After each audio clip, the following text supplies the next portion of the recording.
Mercedes, déjame hacerte una pregunta como economista, porque realmente me interesa ver cómo pensás esto. Yo te escucho hace muchos años defender algunas ideas en la economía, y cuando vos defendés las ideas que defendés, no las defendés solamente por cuestión de solidaridad social o por una cuestión ética o moral, sino porque creés que las cosas funcionan de determinada manera. Es decir, cuando el Estado pone más plata en la economía, o más plata en el bolsillo de los trabajadores o de los jubilados, etcétera, se supone que eso no solamente es justo, sino que eso estimula determinados hechos que son virtuosos: crecimiento, consumo, producción, etcétera.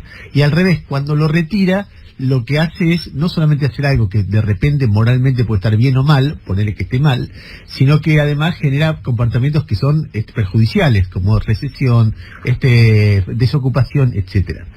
Cuando yo escucho de vos o del gobierno, o escucho medidas que son donde recalcan la responsabilidad fiscal o la prudencia en un contexto recesivo como el actual, más allá de la discusión moral, que no quiero meterme en esto porque finalmente lo que a uno le preocupa es que las cosas funcionen, me pregunto de cómo se compatibilizan las dos cosas. Quiero decir, vos decís, por ejemplo, no me alcanza para darle para los jubilados de 18.000 pesos, esto ni siquiera un aumento equivalente que hubieran recibido con la movilidad jubilatoria. Eso, estoy seguro que de acuerdo a tus valores está mal, pero en términos de responsabilidad fiscal está bien. Ahora, ¿eso funciona? ¿O o hay como dos ideas que se están cruzando en el gobierno que son difíciles de compatibilizar? ¿Son compatibles? ¿No lo son? ¿Entendés lo que pregunto? Sí, pero te entiendo perfectamente, porque es una discusión que se ha surgido como que acá el gobierno está haciendo un ajuste fiscal, y eso no es así, porque cuando uno mira qué va a pasar con el resultado fiscal, ya lo anticipó el ministro de Economía, dijo este año vamos a tener déficit fiscal, y eso es algo que se está conversando con el fondo, decir nosotros no vamos a llegar hasta dentro de unos años a tener equilibrio fiscal. Nosotros no estamos planteando una política de austeridad para decir, bueno, listo, lo prioridad es pagar la deuda, todo lo contrario, se está diciendo, mire, las condiciones de renegociación de la deuda tienen que ser consistentes con que nosotros podamos atender determinadas urgencias. Lo que uno no puede ignorar, que la situación fiscal y de endeudamiento de corto plazo, y de endeudamiento caro, y de endeudamiento en dólares, y de endeudamiento en pesos que dejó el gobierno anterior es brutal. Entonces, me parece que en la ley de solidaridad, un poco lo que se plantea, tanto todos los días, esta discusión de la movilidad y de cómo se ajusta prioritariamente y cómo se beneficia a los sectores de más bajas jubilaciones, que son la parte mayoritaria, los medicamentos, lo que está haciendo el PAMI, etcétera. Es una conjunción de medidas que todas suponen un esfuerzo fiscal importante, ¿sí? Y para eso el gobierno está negociando a cara de perro la deuda con acreedores privados. Entonces, me parece que dada la situación fiscal y que la capacidad de financiamiento no es infinita, ahora lo que ocurre es que hay como una cosa más equilibrada en lo que hace la política fiscal. Ojo, la moratoria también supone un esfuerzo fiscal muy fuerte, y nosotros vamos a sacar la semana que viene, espero a fines de esta semana, un plan de facilidades para las grandes y los que quedaron fuera de la moratoria, que también supone un esfuerzo fiscal. Quizá la diferencia relevante, que es además una diferencia muy importante respecto a las políticas neoliberales, es el rol que ha reasumido la política monetaria y política monetaria, que es esta baja de las tasas de interés. Le digo, el rol anticíclico de la política monetaria está siendo muy importante, esta reducción fuerte que ha hecho el Banco Central de las tasas de interés, esta reaparición del crédito, esto volver a usar las atribuciones que tiene el Banco Central para fijar tasas, por ejemplo, para plazos fijos, orientar el canal del crédito. Me parece que es esa armonización que siempre tiene que haber en toda política macroeconómica, en un contexto donde más hay que lograr desacelerar fuertemente la inflación. Entonces, yo advierto que no es prudencia fiscal, no es ajuste, es asignar recursos fiscales que no son infinitos en un contexto no de ajuste, sino de priorizar determinadas urgencias en el marco de la emergencia social y productiva, ¿no? De cualquier manera, déjame insistir, yo no estoy diciendo, me doy cuenta que es diferente en muchos aspectos el enfoque de este gobierno que el anterior, de una política neoliberal, en principio en el mercado cambiario.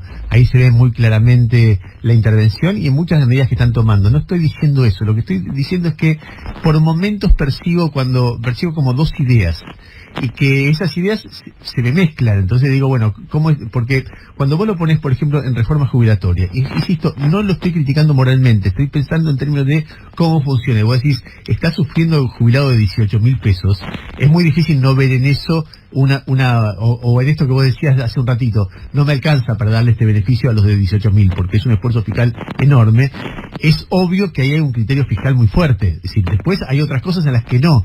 Y entonces justamente en eso yo me pregunto si no hay, si eso es compatible o no, si no hay una contradicción, si no hay un momento que vas hacia la izquierda y otro, o hacia el sur y otro al norte, para hacer una metáfora que tenga contenido ideológico, si no hay ahí como una fricción entre dos ideas. Ayer escuchaba a Moroni hablando de se termina la cláusula gatillo, o se termina la doble indemnización, o a Culfas diciendo va a haber que mover las tarifas, esto no es para siempre, etcétera. Y me parece que obedece una cosa y la otra a dos concepciones distintas de cómo funciona la economía. ¿No es así? No, yo no lo veo. Creo que la prioridad de la política macroeconómica es el crecimiento, y creo que hay que... Mira, a diferencia de lo que pasaba, por ejemplo, si uno tiene una memoria un poquito más larga en la posconvertibilidad, ¿no? Cuando se sale de una situación de deuda muy fuerte, también heredada, pero una deuda que no estaba performing, no se estaba pagando, ¿no? Entonces eso dio como mayor oxígeno, también además era un mundo totalmente distinto, porque el mundo crecía, la región crecía. Entonces, la verdad es que cuando se dice, y el ministro dice, el presidente dice, y la vicepresidenta dice que estamos en una situación muy difícil en materia económica, y de la situación regional e internacional, es así. Y las cosas que uno se va encontrando cosas que en realidad era medio trucho, el déficit 0,9 que mostraba el gobierno anterior, porque en realidad eso se había hecho a costa de no gastar un mango ni en medicamentos, ni en obras públicas, o en cosas que financiaron a la oferta, quizás al sector empresario, pero que no beneficiaron a los ingresos de la población. Entonces, a 2 meses ir recorriendo este desfiladero tan estrecho que ha dejado la situación del gobierno anterior, me parece que es claro que hay que plantear las prioridades. Yo entiendo lo que ustedes están diciendo, el que está un poquito por arriba de la mínima, y nosotros también lo discutimos y lo vimos. Dijo, bueno, esto es una primera etapa donde venimos de caída de la recaudación, que en última instancia es la forma más virtuosa de financiamiento de todas las políticas públicas, y además es una situación de escasez de financiamiento que se está ahora paliando con la recuperación de algo que siempre yo defendí y el gobierno anterior había eliminado, porque había preferido salir a endeudarse afuera que usar, por ejemplo, los adelantos del Banco Central, ¿no? El Banco Central está financiando mucho también esta política, y eso ustedes saben que yo creo que en un contexto donde hay una insuficiencia de demanda brutal, este aumento de la emisión monetaria no tiene por qué generar aumento de precios, y de hecho no lo está haciendo. Entonces, me parece que hay que recorrer en esta primera etapa una situación difícil donde el telón de fondo, Ernesto, es el de la renovación de la deuda, y ahí se juega mucho porque, insisto, es el frente más sensible. Vos bien decís que la cuestión de la fuga de capitales, o sea, la estabilización del mercado de cambios, está más o menos controlada, porque gracias a que hay control de cambios, ¿no? Esa es otra realidad. Una de las fuentes de aceleración inflacionaria, que era la devaluación, hoy está controlada porque se controló la fuga, ¿no? Ese control de cambios lo puso el gobierno anterior frente al desborde que tenía del sector externo, inflacionario, de presiones devaluatorias. Y eso ha tranquilizado mucho y le ha devuelto al Banco Central, esto también es importante remarcarlo, la autonomía para hacer política monetaria, ¿sí?, y financiera. Entonces, me parece que despacito por las piedras, estamos desandando 4 años de neoliberalismo que dejaron muchas trampas, ¿no? ¿Cómo le va, Del Pont? Gustavo Gravia la saluda. Buen día. Tengo 2 consultas para hacerle. La primera tiene que ver con algunas designaciones o algunos regresos a la AFIP, que yo digo que son nombres que quizás sorprenden o quizás pueden exasperar a cierta parte de la sociedad. El primero es el de Ricardo Echegaray, que ha regresado a la dependencia, y estaba la versión de que se le había ofrecido la posibilidad de que se vaya a estudiar al exterior, un máster, para que no volviera a trabajar en la aduana. Quería saber si esto era así y cuál es su opinión al respecto. Mira, Gustavo, yo cuando me hice cargo de la AFIP encontré una situación en el caso de Echegaray, un funcionario que tenía una multiplicidad de causas judiciales en distintas situaciones, y frente a estas situaciones el régimen disciplinario de la AFIP es muy claro, existe y otorga muchas posibilidades, la posibilidad de, por ejemplo, cambiarlo de tareas a este funcionario, de mandarlo a otra área, de un traslado, y en última instancia de la suspensión. Y bueno, el gobierno anterior, como parte de una política persecutoria en general que hubo hacia adentro y hacia afuera, había optado por aplicarle sus sucesivas suspensiones a este funcionario. Yo la verdad que reevalué integralmente esta situación, ¿no? Y consideré que, la verdad que si hay un lugar, la AFIP, con 22.000 trabajadores, con una cobertura territorial enorme, si hay algo es posibilidades de no llegar a esta última opción, sino de darle otra tarea de traslado, lo que fuere, y por eso decidí levantarle la suspensión, y lo hice con Echegaray como lo hubiera hecho, lo haré con cualquier otro funcionario que esté en las mismas condiciones.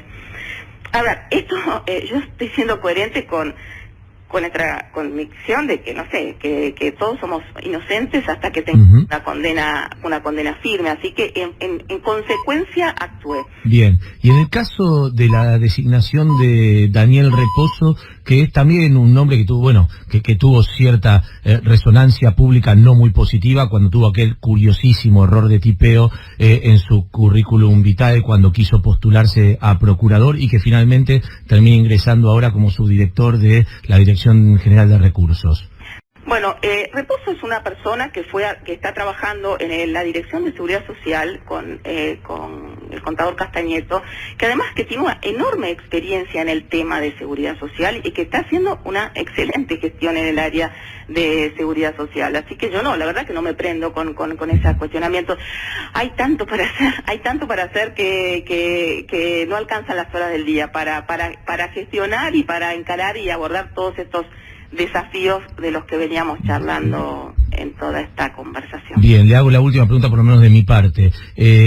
Había un decreto, que derogaba un montón de beneficios que tenían las instituciones deportivas que nunca había sido reglamentado en la anterior administración de Mauricio Macri, si bien lo tenía siempre ahí cortito para negociar con los clubes. Y sí fue derogado hace un mes atrás por su actual administración, y le saca un montón de beneficios a los clubes de fútbol. ¿Eso se está reevaluando o finalmente va a quedar así, que los clubes van a tener que pagar muchísimo más impuestos porque los clubes dicen que no pueden hacer frente a eso y se han puesto en una posición, le diría, bastante belicosa con la AFIP? Bueno, ahí hay una mesa que es conjunta de trabajo con el área de seguridad social y también con el Ministerio de Trabajo. Efectivamente había un desequilibrio muy fuerte en lo que y una degradación de lo que había sido ese régimen, el famoso régimen de la 1212. O sea que nosotros estamos trabajando, efectivamente no se prorrogó y está hoy vigente, y se trabaja permanentemente con todos los actores económicos y sociales.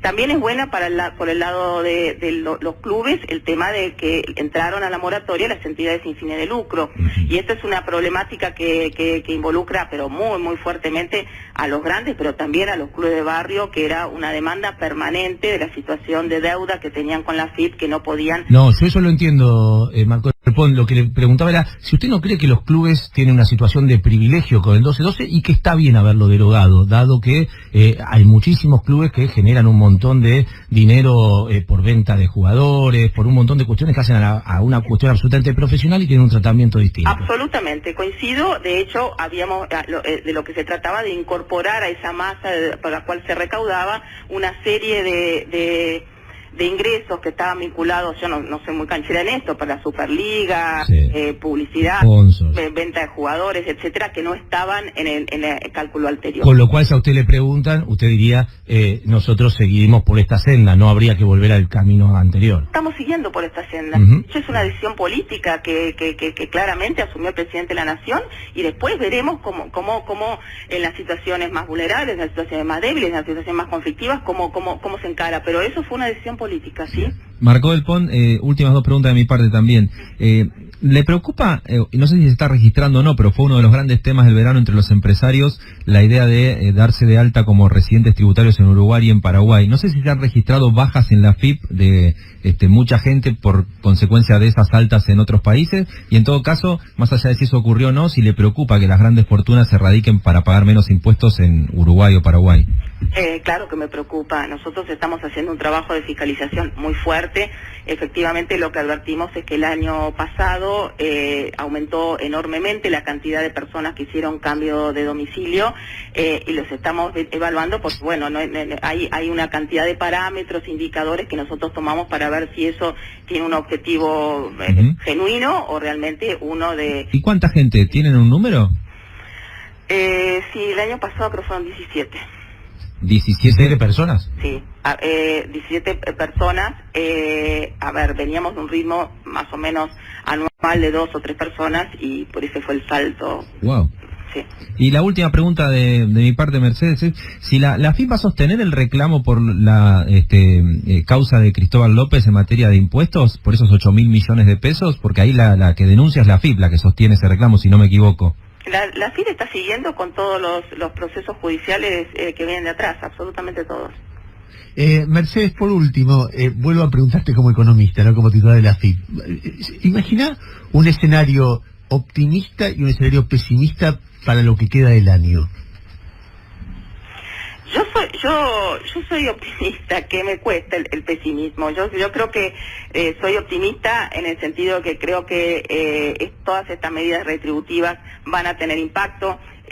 Para mí es muy importante la comparación que hacía hace un rato. No contamos demasiado con el mundo, ¿sí? El mundo no tracciona a favor, el mundo un poco, el viento es más de frente que de atrás. Creo que es decisivo todo el proceso de renegociación de deuda que está llevando la Argentina, y que cuando se despeje ese horizonte, eso va a traer todavía más alivio en situaciones quizás de incertidumbre que tienen determinados actores a la hora de decidir invertir o no invertir.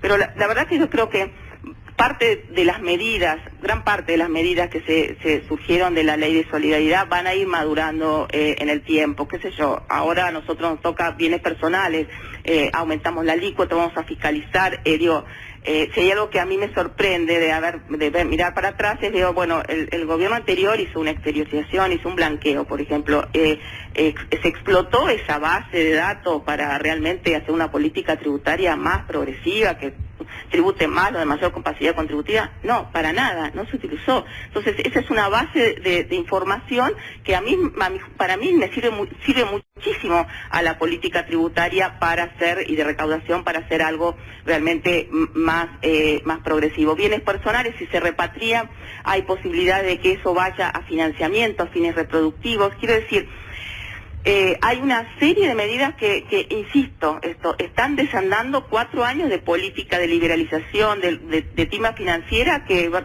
a costar, y en este contexto global va a costar más, pero básicamente soy optimista, ¿sí? Simplemente un chiste para terminar. Dijiste que esa plata se va a derivar a fines reproductivos, no productivos. Y dije, vamos a tener más hijos, vamos a tener de todo acá. Hay que poblar la Argentina para que la gente trabaje en blanco, tribute, y así la AFIP tenga más recursos. O sea, sos muy optimista. Mercedes, muchas gracias. Gracias a ustedes, un abrazo. Era Mercedes Marcó del Pont.